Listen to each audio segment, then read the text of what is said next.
બેટ દ્વારકામાં મેગા ડિમોલિશનની કામગીરી યથાવત છે। સતત 5મા દિવસે પણ દબાણ હટાવવાની કામગીરી ચાલી રહી છે। 47.15 કરોડથી વધુની સરકારી જમીન પર આ કામગીરી હાથ ધરાઈ છે। સરકારી જમીન પરના દબાણો દૂર કરાયા। 272 થી વધુ બાંધકામો તોડી પડાયા। 4 ધાર્મિક સ્થળોના દબાણો પણ દૂર કરાયા છે। 4 દિવસ ચાલેલા મેગા ડિમોલિશનમાં ચાંપતો પોલીસ બંદોબસ્ત ગોઠવવામાં આવ્યો છે। 4 દિવસ બાદ તંત્ર દ્વારા હજુ પણ છૂટાછવાયા અન્ય ગેરકાયદેસર દબાણો પર તવાઈ થઈ શકે તેમ છે। 4 દિવસમાં મેગા ડિમોલિશનમાં ડ્રોનની મદદથી સતત બાજ નજર રાખવામાં આવી। આવાસીય ધાર્મિક જે દબાણો હતા એ પોલીસ દ્વારા અને વહીવટી તંત્ર દ્વારા સાથે રાખી એ મેગા ડિમોલિશન ડ્રાઈવ અત્યારે બેટ દ્વારકા જિલ્લામાં પણ ચાલુ છે। આપને ખ્યાલ છે કે બેટ દ્વારકા અને જામનગર જિલ્લો એ ખૂબ જ રાષ્ટ્રીય દ્રક્ષાને કારણે ખૂબ જ સંવેદનશીલ છે। એવી રીતે સમુદ્રી જીવન દ્રષ્ટિ માટે, પબ્લિકની સુરક્ષા માટે આપને ખ્યાલ છે અગાઉના ઇતિહાસમાં આ વિસ્તારમાં ડ્રગ્સની દાણફેરી, લેન્ડિંગ, હથિયારોની અવરજવર દુશ્મન દેશથી તેમજ ગેરકાયદેસર જે નાણાં પબ્લિક જે ફેક કરન્સી હોય એની પણ અવરજવર મોટા પ્રમાણમાં વિસ્તારમાં થયેલી છે। અને આ બંને જિલ્લાઓ દેશની સામરિક સુરક્ષાની દ્રષ્ટિએ તો ઇમ્પોર્ટન્ટ છે જ, પણ આર્થિક અને ઔદ્યોગિક દ્રષ્ટિએ પણ ખૂબ જ મોટી પ્રમાણમાં આ બંને જિલ્લાઓ આખા દેશ માટે ખૂબ જ અગત્યનો રોલ પ્લે કરતા હોય છે। એટલે ઉદ્યોગોની સુરક્ષા માટે પણ બંને જિલ્લાઓ ખૂબ જ ઇમ્પોર્ટન્ટ છે। ને તમામ પ્રકારના જે હેતુ એ હેતુને ધ્યાને રાખી આ ઝુંબેશ હાથ ધરવામાં આવેલી છે। જામનગર જિલ્લામાં તમામ જે આઇલેન્ડ છે એ આજની સ્થિતિમાં કોઈ પણ દબાણ વગર, કોઈ પણ ગેરકાયદેસર એન્ક્રોચમેન્ટ વગર ફ્રી કરવામાં આવેલા છે। એ પહેલી વાર એવું થયું છે કે જેમાં તમામ પ્રકારના જે આઇલેન્ડ છે એ કોઈ પણ દબાણ વગરના છે। એવી રીતે દેવભૂમિ દ્વારકા જિલ્લામાં પણ જે તમામ જે આઇલેન્ડ છે એ પણ અમારી જે ઝુંબેશ છેલ્લા 2 વર્ષથી ચાલી છે એમાં તમામ જે આઇલેન્ડ છે એને પણ ગેરકાયદેસર મુખ્યમંત્રી ભૂપેન્દ્ર પટેલ સંબોધન કરી રહ્યા છે, સાંભળીશું। सांसद श्रीमती शोभनाबेन बारैया, श्री हरिभाई पटेल, राज्यसभाના सांसद श्री મયંકભાઈ નાયક, જિલ્લા પંચાયતના પ્રમુખ શ્રીમતી શિલ્પાબેન પટેલ, મારા સાથી ધારાસભ્ય શ્રી જે.એસ. પટેલ, શ્રી અલ્પેશભાઈ ઠાકોર, પ્રદેશના મહામંત્રી શ્રી રજનીભાઈ પટેલ, જિલ્લાના અધ્યક્ષ શ્રી અનિલભાઈ પટેલ, પૂર્વ મંત્રી શ્રી જયસિંહ ચૌહાણ, પૂર્વ સાંસદ શ્રી દીપસિંહ રાઠોડ, પૂર્વ ધારાસભ્ય શ્રી અમિતભાઈ ચૌધરી, દૂધસાગર ડેરીના ચેરમેન શ્રી અશોકભાઈ ચૌધરી, વાઇસ ચેરમેન શ્રી યોગેશભાઈ પટેલ, સૌ અધિકારીગણ, પ્રેસ મીડિયાના મિત્રો, આપ સૌને મારા નમસ્કાર। મકર સંક્રાંતિ ઉત્તરાયણનું પર્વ આપણે સૌએ ગઈકાલે જ મનાવ્યું છે। સૂર્યનારાયણના ઉર્ધ્વગતિના પ્રયાણનો આ તહેવાર પતંગોનો પણ ઉત્સવ છે। વિશ્વ નેતા અને યશસ્વી વડાપ્રધાન શ્રી નરેન્દ્રભાઈ મોદી અને આપણા લોકલાડીલા સાંસદ શ્રી અમિતભાઈ શાહ સાહેબના માર્ગદર્શન અને પ્રેરણાથી ગુજરાતના વિકાસનો પતંગ વિશ્વ આકાશમાં નિત નવી ઊંચાઈઓ પાર કરે છે। મિની પાવાગઢ અંબોડમાં એવા જ વિકાસના કામોની આદરણીય શાહ સાહેબના હસ્તે શરૂઆત થઈ રહી છે। આજે એક જ દિવસમાં એક સાથે 241 કરોડ રૂપિયાના વિકાસ કામોના લોકાર્પણ ને ખાતમુહૂર્ત આપણા કર્મઠ ગૃહમંત્રી શ્રી અમિતભાઈ માણસા વિસ્તારને ભેટ આપવા પધાર્યા છે। વડાપ્રધાન શ્રી નરેન્દ્રભાઈ મોદી અને ગૃહમંત્રી શ્રી અમિતભાઈએ જે કહેવું તે કરવુંની કાર્ય સંસ્કૃતિ આપણામાં વિકસાવી છે। સાબરમતી નદીમાં ચોમાસા દરમિયાન વહી જતા પાણીનો સંગ્રહ થાય તે માટે સિરીઝ ઓફ બેરેજ અને 8 જેટલા બેરેજ બનાવવાનું આયોજન કર્યું છે। આવા જ એક બેરેજ આંબોડમાં 234 કરોડ રૂપિયાના ખર્ચે નિર્માણ કરવાનો આદરણીય શાહ સાહેબે પાયો નાખ્યો છે।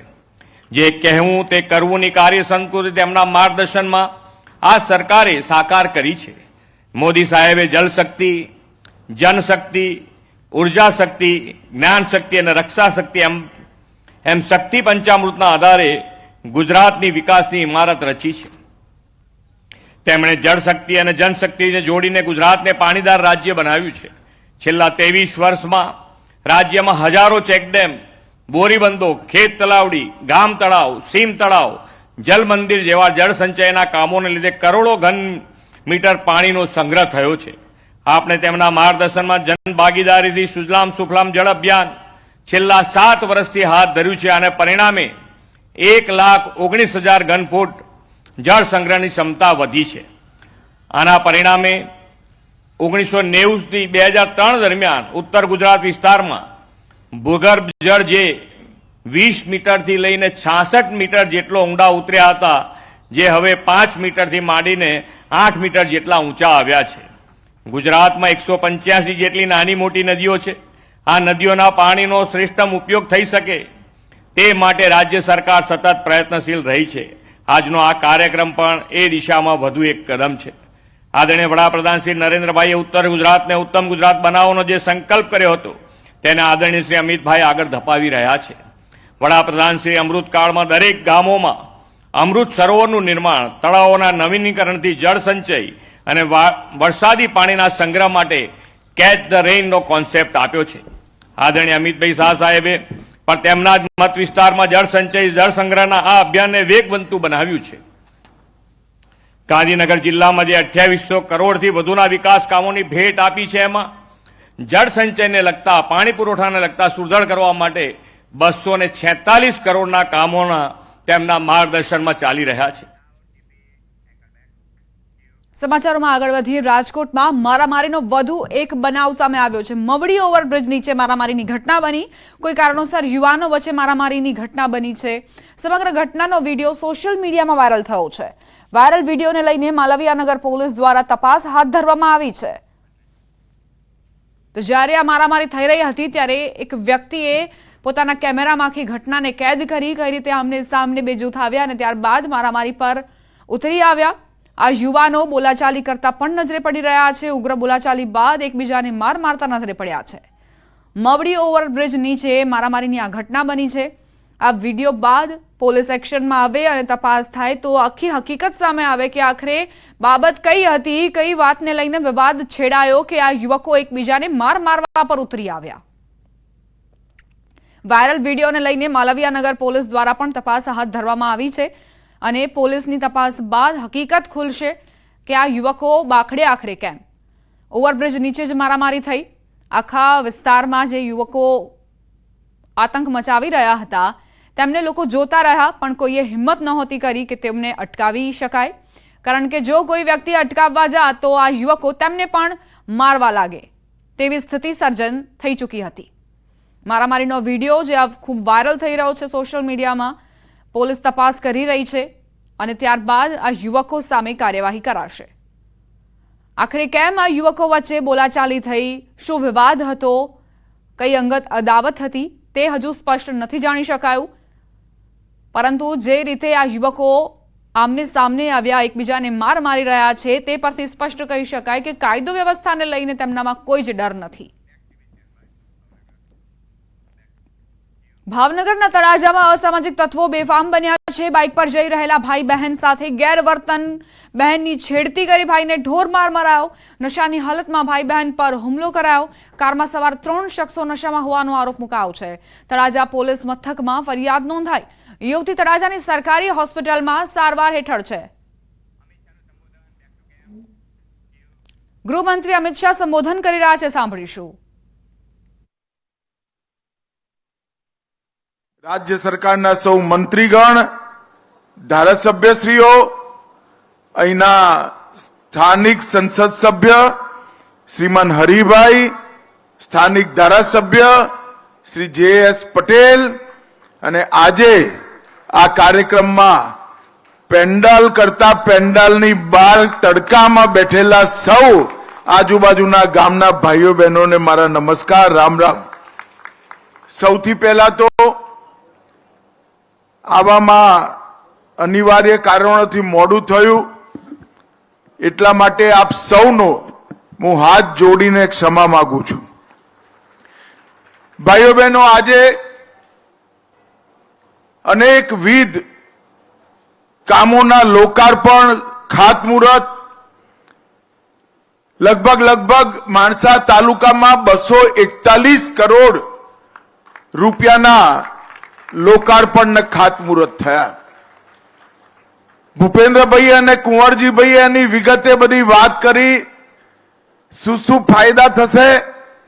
પણ ભૂપેન્દ્રભાઈ, તમને ખબર નહીં હોય, અમે માણસાથી સાયકલ પર અંબોડ આવતા હતા, ભાડાની સાયકલ લઈને આવતા હતા, અને પાછા જતા પહેલા પંચર ના પડ્યું એવું કોઈ દાડો બન્યું નતું. અને આજે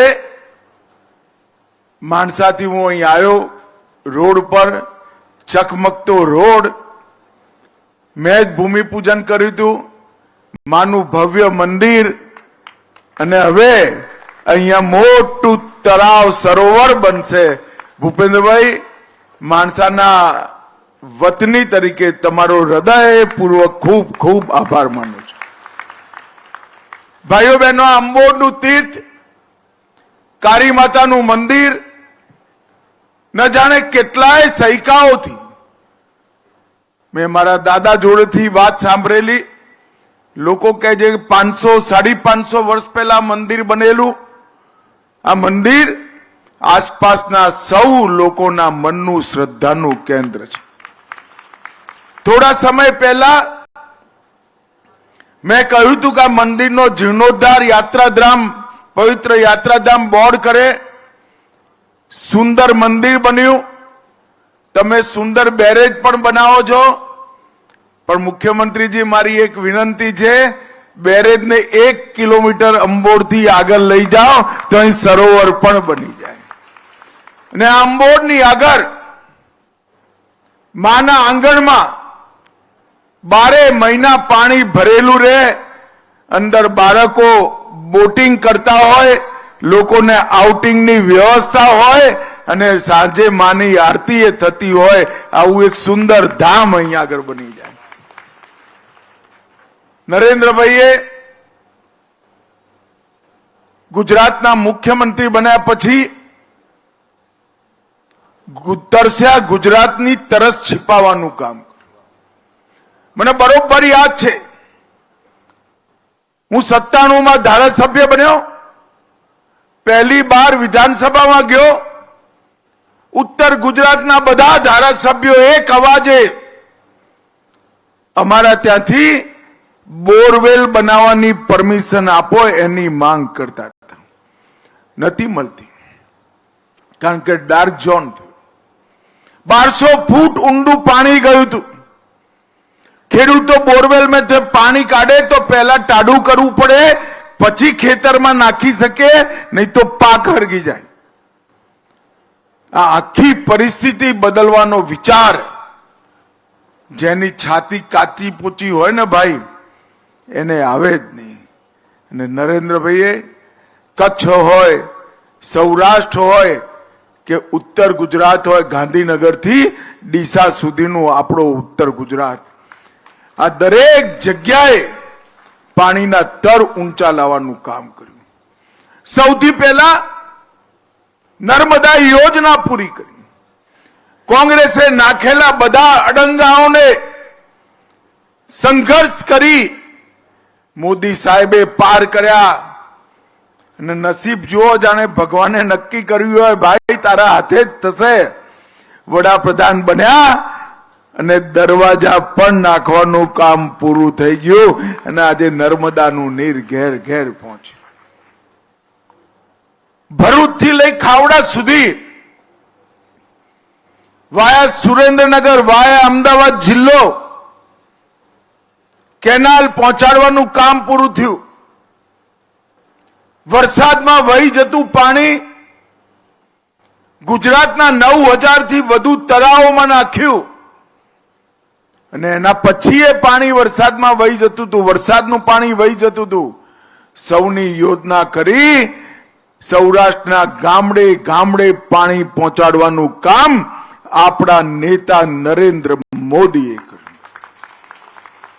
બધાને લાગતું હતું કે નર્મદા તો થઈ ગઈ, ઉત્તર ગુજરાતનું શું?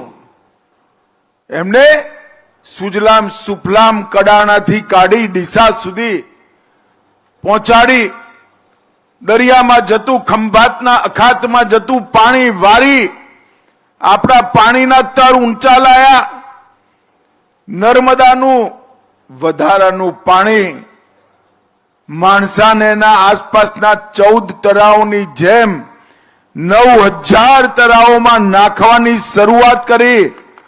અને હવે આપણી સાબરમતી પર 14 ડેમ બનાવી આખી સાબરમતી 12 મહિના છલોછલ ભરેલી રહે એવી વ્યવસ્થા કરી. એક નદી ભરાયેલી રહે એટલે, એક તળાવ ભરાયેલું રહે એટલે 40-50 ફૂટ પાણીના તર ઊંચા આવે. અને જોત જોતામાં સમગ્ર ઉત્તર ગુજરાત જે પહેલા ફ્લોરાઇડ વાળું પાણી પીતું હતું, એ ઉત્તર ગુજરાતની અંદર ફ્લોરાઇડ વગરનું પાણી પીવાની શરૂઆત આપણા નેતા નરેન્દ્ર મોદીજીના પુરુષાર્થથી થઈ. અને આજે એના અનેક કડીઓમાંની એક કડી અંબોડની કાળી માતાના આંગણમાં એક મોટું સરોવર બનશે. 241 કરોડ રૂપિયાના ખર્ચે અનેક કામો માણસા સર્કિટ હાઉસ, નીલકંઠ મહાદેવ પાસે પ્રોટેક્શન વોલ, બદાઉપુરામાં મોટો ચેક રોડ, ચેક ડેમ અને 235 કરોડનું આ બેરેજનું કામ. આજે એનાથી અનેક ખેડૂતોના જીવનમાં પરિવર્તન આવવાનું છે. અનેક નાના બાળકો જે ક્ષારયુક્ત ખારું પાણી પી, ફ્લોરાઇડ વાળું પાણી પીને ભવિષ્યમાં અકાળે વૃદ્ધ થવાના હતા, એમના જીવનમાં બદલાવ લાવવાનું કામ આ ચેક ડેમથી થવાનું છે મિત્રો. અને ભૂપેન્દ્રભાઈએ મને મંચ પર હા પાડી છે, ચેક ડેમને 1-1.5 કિલોમીટર આગળ લઈ માનું આખું આગળનો નદીનો પટ છલોછલ ભરાયેલો રહે એવી વ્યવસ્થા આપણે કરીશું મિત્રો. અને આવનારા દિવસોમાં અંબોડનું પવિત્ર મંદિર, 500-550 વર્ષ જૂનું મંદિર, એ સમગ્ર ઉત્તર ગુજરાતનું એક સુંદર પર્યટન સ્થળ બને એ પ્રકારની વ્યવસ્થા ગુજરાત સરકાર કરવાની છે. મિત્રો, હું ધારાસભ્ય તો અહીંથી થોડા દૂરના વિસ્તારમાં, લોકસભાનો સભ્ય તો કલોલથી બન્યો છું, પણ આ બાજુમાં માણસામાં જ મારો જન્મ થયો, ત્યાં રમ્યો, ત્યાં ભણ્યો, ત્યાં મોટો થયો. અને આજે માણસા તાલુકાના વિકાસના કામો જોઈ મનને ખરેખર સંતોષ અને આનંદ નહીં લાગે. તમારા બંને જનપ્રતિનિધિ ભાઈ JS પટેલ, ઉભા થાવ JS, જોરથી તાલી વગાડોલા JS માટે, અને હરિભાઈ પટેલ સંસદ સભ્ય, એ અઠવાડિયું નથી જતું મારા ત્યાં ફોનની રિંગો કરી ઉઘરાણી કરે કે સાહેબ ગૃહમંત્રી બની ગયા, ગામનું શું કર્યું છે. પરંતુ મિત્રો, આવા ઉઘરાણી કરવાવાળા સાથીઓ હોય તો આપોઆપ કામને ગતિ મળે, કામને વેગ મળે અને કામો પૂરા પણ થાય. આજે હૃદયપૂર્વક માણસાના વતની તરીકે શ્રીમાન ભૂપેન્દ્રભાઈ, કુંવરજીભાઈ, એમના સાથી મંત્રી મુકેશભાઈ અને સંપૂર્ણ વિભાગનો હું હૃદયપૂર્વક આભાર માનું છું. અને આસપાસના ગામના સૌ નાગરિકો જે મોટી સંખ્યામાં 12 સુધી આવેલા છે, એ સૌને ખૂબ ખૂબ અભિનંદન અને શુભેચ્છાઓ આપું છું. આ પાણી આપણા જીવનને બદલવા વાળું રહેશે, આ પાણી આપણા જીવનને શુભ કરવા વાળું રહેશે. અને આ પાણી માના મંદિરને એક વિશાળ યાત્રાધામ બનાવશે એનો મને વિશ્વાસ છે. આપ સૌનો ખૂબ ખૂબ ધન્યવાદ, આભાર. ભારત માતા કી જય. આપનો પણ ખૂબ ખૂબ આભાર માનનીય કેન્દ્રીય મંત્રી શ્રી. અને હવે કાર્યક્રમના અંત તરફ જતા ગૃહમંત્રી અમિત શાહને આપ સાંભળી રહ્યા હતા. તેમનું કહેવું છે કે કઈ રીતે નર્મદાના નીર એ રાજ્યભરના ઘર ઘર સુધી પહોંચ્યા છે.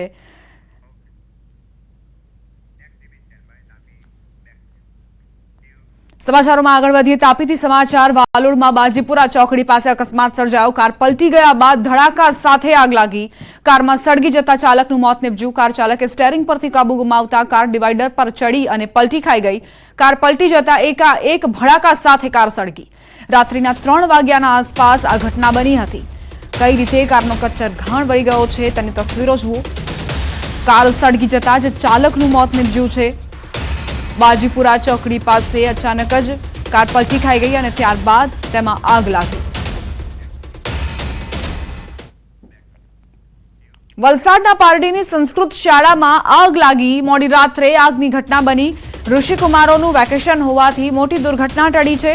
સ્વાધ્યાય મંડળ સંચાલિત સંસ્કૃત પાઠશાળામાં મોડી રાત્રે આગ લાગી હતી. ફાયર બ્રિગેડની ટીમે ભારે જહેમત બાદ આગ પર કાબુ મેળવ્યો.